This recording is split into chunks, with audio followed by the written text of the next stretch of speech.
السلام علیکم ورحمۃ اللہ وبرکاتہ۔ جناب صدر، معزز سامعین کرام اور میرے عزیز ساتھیوں، آج مجھے اس بزم میں اپنے اظہار خیال کا موقع دیا گیا تاکہ میں اقبال کے اس شعر کو بیان کر سکوں۔ سبق پھر پڑھ صداقت کا، عدالت کا، شجاعت کا۔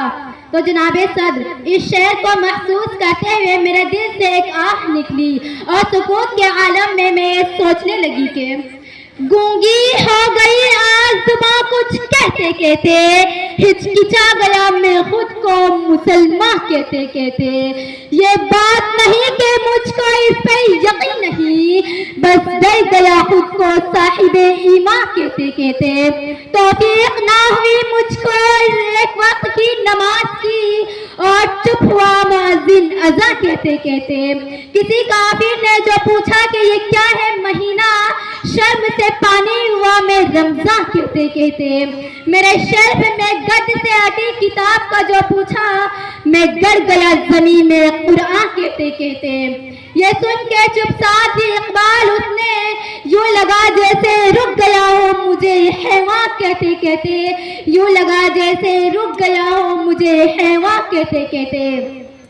جناب صدر، ہمیں سوچنا ہوگا کہ کیا آج صداقت، عدالت اور شجاعت ہم میں زندہ ہے؟ تو جناب صدر، چلیے بات کرتے ہیں عدلیہ کی۔ کیا ہماری عدالتوں میں بیٹھے ججوں کی ضمیر زندہ ہے؟ بلکہ سچ تو یہ ہے کہ ہماری عدلیہ تو کب سے عدل کا جنازہ نکال چکی۔ جناب صدر، یہ صداقت، عدالت اور شجاعت شاید اسی دن دم توڑ چکی تھی جس دن اقوام عالم نے مسلمانوں کو دہشت گرد قرار دیا تھا۔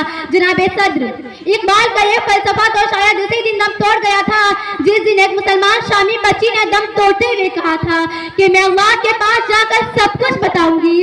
جس دن ایک مسلمان فلسطینی بچے نے بھوک سے نڈال ہو کر کہا تھا کہ یا اللہ مجھ سے میری زندگی چھین لے تاکہ میں جنت میں کھانا کھا سکوں۔ حیران ہوں کہ دل کو روؤں یا پیٹوں جگر کو میں، حیران ہوں کہ دل کو روؤں یا پیٹوں جگر کو میں، مقدور ہو تو ساتھ رکھوں نوح گر کو میں۔ جناب صدر، یہ صداقت، عدالت اور شجاعت تو شاید اسی دن دم توڑ گئی تھی جس دن عمرہ اشرفہ کی بیٹیاں انسٹاگرام، فیس بک اور ٹک ٹاک پر اپنی جسم کی نمائش کرتی نظر آنے لگی۔ جناب صدر، یہی وہی عمرہ اور رئیس لوگ ہیں جو کسی وقت غریب گھرانے کی عورتوں کو روٹی کے ٹکڑے کے لیے سرعام مچایا کرتے تھے، آج ان کی بیٹیاں سوشل میڈیا پر رقص کر کے لائک اکٹھے کرنا فیشن سمجھتی ہے۔ جناب صدر، آج ہم اس جگہ پر چل نکلے ہیں کہ وارث شدہ کا ایک ٹھمکا آپ کی پی ایچ ڈی کی ڈگری اور ریسرچ کی بینڈ بجا سکتا ہے۔ جناب صدر، آج ہم مسجدوں میں سیر کٹانے کے لیے تیار ہیں لیکن مسجد جانے کے لیے تیار نہیں۔ آج ہم نبی اکرم صلی اللہ علیہ وسلم کا نام سن کر جھوم جاتے ہیں لیکن ان کا حکم ماننے کے لیے تیار نہیں۔ وجہ بے رنگے گلزار کہوں تو کیا ہو، وجہ بے رنگے گلزار کہوں تو کیا ہو، کون ہے کتنا گنہگار کہوں تو کیا ہو۔ تم نے جو بات سرے بزم نہ سننا چاہی، تم نے جو بات سرے بزم نہ سننا چاہی، میں اب وہی بات سرے دار کہوں تو کیا ہو۔ جناب صدر، یہ وہ دیش ہے جہاں لالہتے کھیتوں سے آج بھی دہقان کو روزی میسر نہیں۔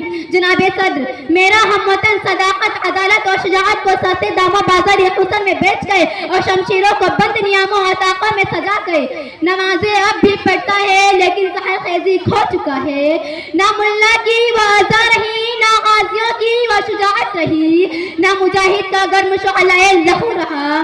عقابی شان سے جھپٹتے تھے جو بے بالوں پر نکلے، ستارے شام کے خونے شفق میں ڈوب کر نکلے، ہوئے مدفونے دریا زیر دریا تیرنے والے، تماچے موج کے کھاتے تھے جو بن کر گوہر نکلے۔ جناب صدر، اب ہمیں اقبال کے فرمان صداقت، عدالت اور شجاعت کو اپنانا ہوگا تاکہ ہم شان سے سر اٹھا کر جی سکے۔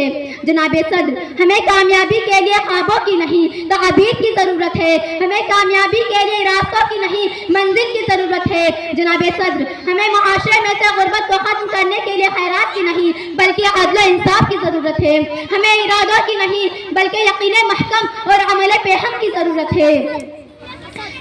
جب اپنا قافلہ عزم و یقین سے نکلے گا، جب اپنا قافلہ عزم و یقین سے نکلے گا، جہاں سے چاہیں گے راستہ وہیں سے نکلے گا۔ لباس غیر نہ ہوگا بدن پہ جب اپنے، لباس غیر نہ ہوگا بدن پہ جب اپنے، نہ بھی کوئی سانپ آستی سے نکلے گا۔ وطن کی مٹی مجھے ایڑیاں رگڑنے دے، وطن کی مٹی مجھے ایڑیاں رگڑنے دے، مجھے یقین ہے پانی یہیں سے نکلے گا۔ جو بانٹے گا عالم میں روشنی اپنی، جو بانٹے گا عالم میں روشنی اپنی، مجھے یقین ہے وہ آفتاب اسی سرزمین سے نکلے گا، اسی سرزمین سے نکلے گا۔ شکریہ، وما علینا الا البلاغ المبین۔ السلام علیکم۔